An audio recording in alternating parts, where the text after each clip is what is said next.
So back in the summer when Manchester United signed Rasmus Højlund for all of that money, I was super excited, and I said that you guys should be too. I said that Rasmus Højlund was the perfect striker for Manchester United to sign. However, 798 Premier League minutes later and 0 goals suggests I was probably wrong, right? No, I actually don't think I was wrong. I still stand by every single thing that I said in the summer about Rasmus Højlund. I still think he is a great player, has a great profile, and I do think he will go on to have a brilliant career at this football club.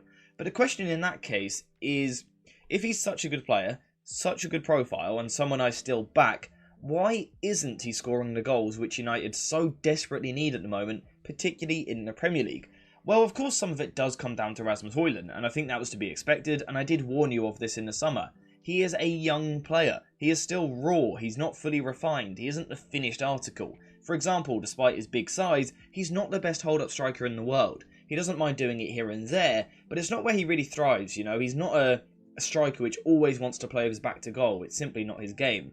Another area where, you know, he's perhaps not as good as you would expect is his aerial ability. This is a tall guy, a strong guy, a powerful guy, but he's not the best header of a ball you're ever going to see in the world. And then on top of that, we've also got his link play. At times, it's really nice. He uses fancy little flicks, nice little passes to bring others into the game. So he could develop in that area in the future. However, right now, again, it isn't refined. He does have situations where his passing can be poor, a little bit sloppy, and he doesn't find his teammates. So Rasmus Højlund is, of course, some of the reason why he's struggling a little bit, right? But at the same time, I still think he's an incredible player. He's incredibly tall, strong, fast, and his work rate is absolutely incredible. He is relentless with his running, whether that's in possession, running in behind, or out of possession, applying pressure to the ball. He is absolutely relentless, which is actually quite a rare trait for such a young star almost. On top of that, he's got a fantastic ball striking ability, and I just genuinely think that his movement in the final third, his finishing, all of that combined, makes him a really good player.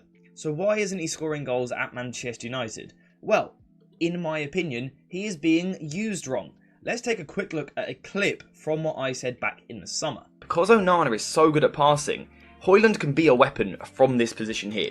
Because Onana has the ability, if he wants to literally send this ball over the top in behind the defence. We saw him do it a couple of times the other day against Borussia Dortmund in the friendly. It didn't quite come off because the timing of run or the control of the forward wasn't quite right. But Hojlund genuinely offers the threat of spinning in behind here and going in these situations. But also, he has the potential to maybe be a target man. Now at this moment in time, I wouldn't label him as a target man because despite being about 6'3" tall, he's not great in the air. If you go long to him, a centre-back will occasionally kind of beat him in the air. However, because of his profile, because of his size, his strength and also his technique, he does have the potential to really become this. At the moment, it's inconsistent. He does it at times, sometimes very well, sometimes a little bit poorly. But there is certainly the opportunity or the potential for this to be a thing. See, in that clip there, one of the things that I was excited about with Rasmus Højlund coming into the club was his ability to have a good understanding and a good relationship with Andre Onana in goal. But I was talking about Onana going long in behind the defence, in behind the opposition structure, playing the ball over the top, allowing Rasmus Højlund to spin into these areas. And my whole idea was that if the opposition wanted to press man for man all over the pitch, it was going to leave Rasmus Højlund 1 versus 1 against the centre-back, going long over the top. That's a really good strategy to get in behind and hurt teams. However, United haven't done that. Instead, what we've regularly seen is 2 centre-backs up against him like this, because United's play-out from the back has been poor, suboptimal, and Onana has been going long but into his chest, and even the centre-backs have gone into his feet. Now, I understand the idea behind trying that, and again I think it's an area where Rasmus will eventually develop. But, as I said back in that video, this isn't where he's really at his best. He prefers to run in behind a defence into channels like this, rather than coming into feet all the time where he's not fully aware of how to use his body yet. We can go over and look at some examples of this. So this is in the Bayern game the other night. On this occasion, Onana goes long and he goes over the top of the Bayern defence.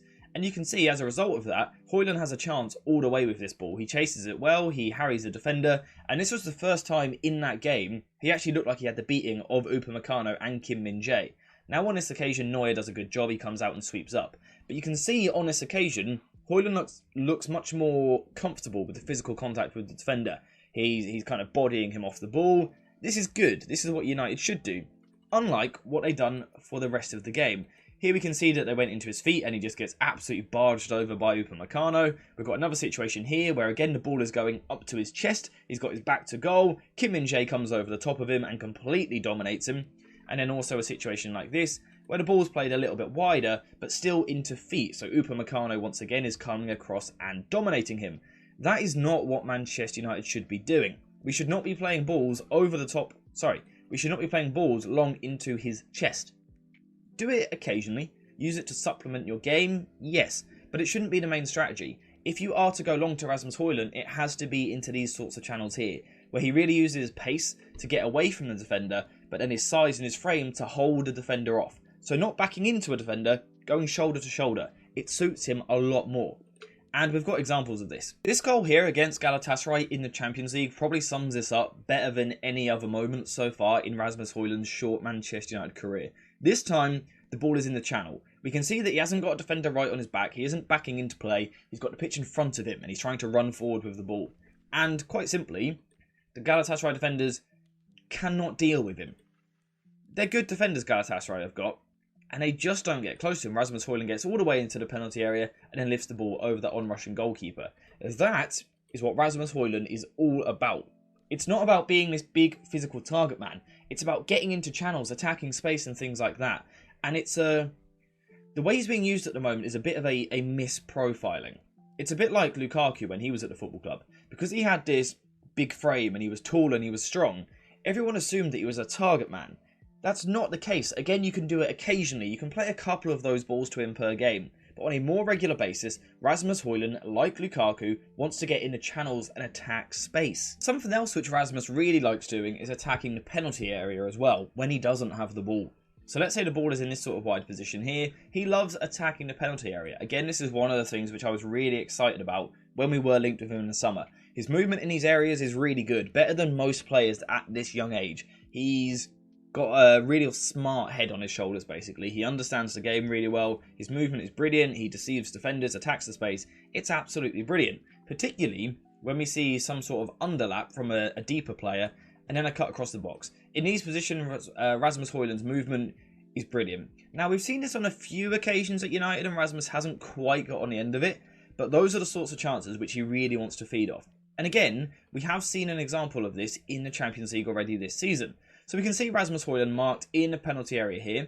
And then we've got Wan-Bissaka out wide and focus on Scott McTominay a little bit deeper. Scott McTominay is going to make a forward run into this position. He runs forward. Wan-Bissaka is going to play the ball to him. Keep an eye on Rasmus Højlund. He is taking up a proper number 9 position. He's not interested in dropping deep and linking the play. He's in the penalty area attacking the box because that's where he knows the goals will come from. McTominay gets into that position, plays the ball across. Rasmus Højlund puts the ball into the back of the net. Nice and simple. These are the sorts of goals which Rasmus Højlund wants to score. Tap-ins in the penalty area. That is what he needs.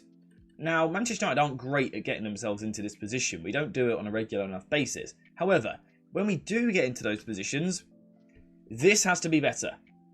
This is Diogo Dalot against Bournemouth. This has received a lot of criticism online, and rightly so. Rasmus Højlund, this isn't the easiest pass in the world, right? There are a couple of Bournemouth defenders about, but Diogo Dalot has to cut this ball backwards towards Rasmus. The worst thing which is going to happen really is that the defender will intercept it and it probably goes behind for a corner, or you get on the second ball. The dream scenario is that the ball gets to Rasmus Højlund and he's got a tap in like we saw in that last scenario. But no, Diogo Dalot decides to shoot. He decides to shoot and he absolutely blazes it. It's a horrendous decision. 40 seconds later, United concede and go 2-0 down. Rasmus Højlund cannot help that. And this is why I don't think the problems are Rasmus Højlund. I've seen criticism of him. You're criticising the wrong guy. Rasmus Højlund is not to blame. He's being used in the wrong way. So initially, I think he's been misprofiled. He's been seen as this big physical target man. Not his game. Not his game. He can do it occasionally, here and there. But more so, he wants to get in behind and attack the space. United have to do that much better. But then in the final third, basically, to put it quite simply, United have to develop their ability to break down low defences. That isn't the job of your striker. It's not the striker's responsibility to find a pass in the final third and break a team down. That's the responsibility of your midfielders, your wingers, perhaps your fullbacks. Create chances for your striker and your striker will put it into the back of the net. So how can United get more from Rasmus Højlund and how can Hojlund score more goals? Well, first of all, when we're in deeper areas, if we're going long, let's go into channels of space and let Rasmus Højlund attack these channels. rather than backing into 2 centre-backs, because that's just daft. So let's do that. But in the final third, United need to work on their possession structure. I was talking about it yesterday, a way that they could do it. They need to get players into these sorts of positions here on the underlap, where you can then play cutbacks into the penalty area. This is the sort of goal we really expected to see much more at the club when Erik ten Hag first came in. We were all excited about the prospect of this. Rasmus Højlund, I'd imagine, felt the same. I'd imagine that when he joined the club, he was excited about the prospect of getting onto cutbacks. He could easily have seasons in the future where he scores a good 10 to 15 goals purely from tap-ins. That's the sort of thing which United should be aiming for. Finding these balls across the box for Rasmus Højlund to put into the back of the net. So for Rasmus Højlund to score more goals, it's largely about the team, the structure, and the manager putting better things in place for him. Now, yes, of course, Rasmus Højlund has areas that he can improve himself. He does need to work on using his body, how to understand how to position his body between himself, the opposition, the ball. How does he need to position himself to make sure that he gets the ball, the opposition don't? He does need to improve in that area. I also think he could improve his heading ability and become more of a threat in the box in that manner, adding another string to his bow. He also needs to refine his link-up play. Again, he shows glimpses where it's absolutely brilliant, but another times it's a little bit loose. He needs to sharpen up on that. But apart from that, I really don't think Rasmus Højlund is doing a ton wrong. He's doing largely almost exactly what I was expecting. Almost everything I expected when we signed him. Which is why I'm not bothered about Rasmus Højlund's poor form at all. I think he'll be absolutely fine. As long as Erik ten Hag, but also the players around Rasmus Højlund, start to get the best out of him. And use him in the right way. When you've got that chance to square it, square it. If you've got the chance to go into the channel, go into the channel. If you see him isolated against 3 centre-backs, probably not the time to go long to him. Make better decisions around Rasmus Højlund and you will see why United signed so much money on him, because for me he is still a great profile who will score a lot of goals at this club if he is put into the right environment. Will that happen or not? We'll have to wait and see. But let me know what you guys think in the comments down below. Who do you think is to blame for Rasmus Højlund's lack of goals? Is it Erik ten Hag? Is it the midfielders? Is it the wingers? Or is it Rasmus Højlund himself? Or is it a combination of all of those things? Let me know what you think in the comments down below. But apart from that, we are finished for today. So thank you guys for watching. I hope you have enjoyed it. And as always, I'll see you in the next one.